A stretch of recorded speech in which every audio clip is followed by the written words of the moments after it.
பூங்காவில் ஒரு நாள். மீனுவும் மிதுனும் பூங்காவிற்கு சென்றனர். அங்கு அவர்கள் எதிர்பாராத செயல்களை செய்தனர். அப்படி என்ன செய்திருப்பார்கள்?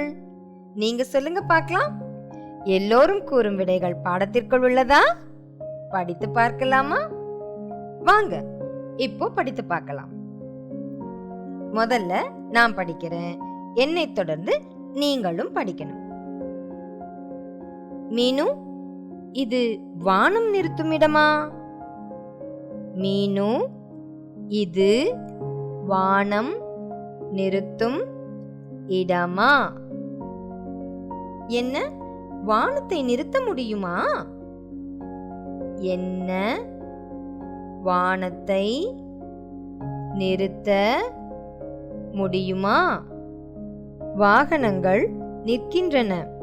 நமது மிதிவண்டிகளையும் நிறுத்திடலாம்.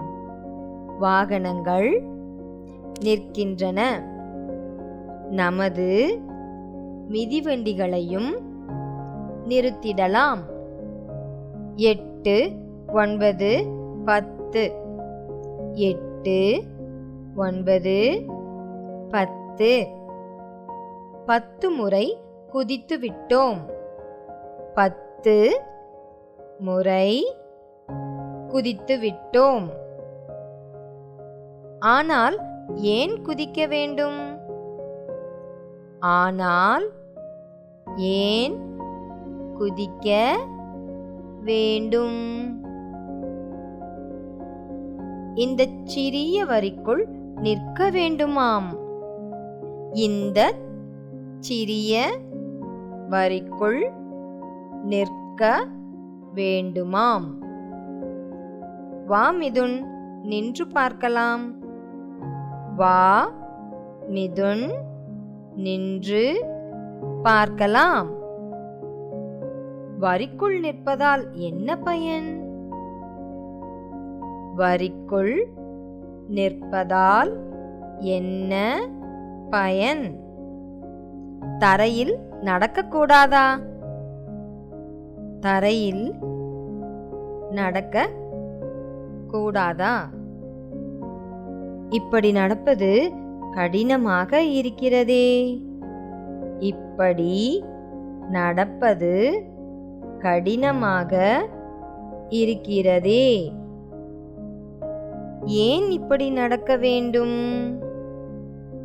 ஏன் இப்படி நடக்க வேண்டும்? நம் பைகளை இதற்குள் போட வேண்டுமா? ஏன் நம் பைகளை இதற்குள் போட வேண்டுமா? ஏன் குப்பை தொட்டியிலா? குப்பை தொட்டியிலா?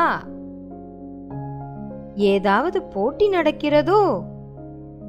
ஏதாவது போட்டி நடக்கிறதோ? என்ன, தை வளைந்து செல்கிறதா? என்ன, தை வளைந்து செல்கிறதா? எல்லா அறிவிப்பும் குழப்பமாக இருக்கிறதே. எல்லா அறிவிப்பும் குழப்பமாக இருக்கிறதே. தை மாதம் எப்படி அண்ணா வளைந்து செல்லும்? தை மாதம் எப்படி அண்ணா வளைந்து செல்லும்? ஏன் இவ்வளவு மெதுவாக பேசுகிறாய்? ஏன் இவ்வளவு மெதுவாக பேசுகிறாய்? இங்கே பாருங்கள். இங்கே பாருங்கள். என்னவாக இருக்கும்? என்னவாக இருக்கும்? காற்று வேகமாக வீசியதில் சில எழுத்துகள் விழுந்துவிட்டன. சில வேறு இடத்தில் ஒட்டிக்கொண்டன. சரி செய்யப் போகிறேன்.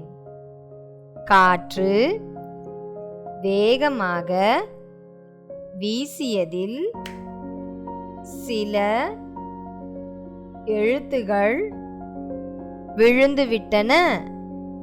சில வேறு இடத்தில் ஒட்டிக்கொண்டன. சரி செய்ய போகிறேன். ஓ, மெதுவாகச் செல்லுங்களா? ஓ, மெதுவாகச் செல்லுங்களா? அட, பாதை வளைந்து செல்கிறதா? அட, பாதை வளைந்து செல்கிறதா? அட, இப்போது புரிகிறது. அட, இப்போது புரிகிறது.